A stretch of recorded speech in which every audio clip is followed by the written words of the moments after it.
Sigurisht, po ndjeni që jam pak emocional në ripërsëritjen e asaj pyetje që u bëra dhe në fakt ndoshta për shkak të situatës nuk u përgjigjet në mënyrë të plotë, pasi ndodheshit në presionin e shumë gazetarëve dhe të shumë pyetjeve temi edhe provokuese, por ka një tragjedi të marsit 97-s ku kanë humbur jetën 81 shqiptarë dhe vetë shtypi italian dhe autoritetet italiane e kanë gjetur spaku përgjegjëse një anije ushtarake italiane në mbytjen e 4 të radhës dhe humbën jetën 81 veta, të paktën së paku 81 vetë. Dhe shteti italian nuk ka kërkuar ndjesë për të, zoti kryeminist. Nuk ka kërkuar ndjesë të paktën formalisht, ndoshta ka kërkuar ndjesë mënyra të tjera. Unë mendoj që e kanë bërë në të gjitha format edhe nga ana tjetër më shumë se sa për të parë nga shteti italian, kjo kujtesë na ndihmon të shohim veten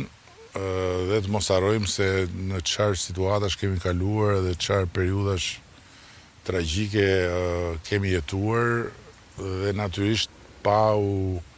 kënaqur asnjëherë me atë që arrim të mos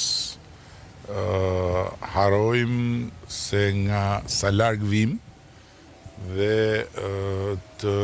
jemi besimplot që nëse i kemi kapërcyer gjitha ato humnera e gjitha ato male në kuptimin e vërtet fjalës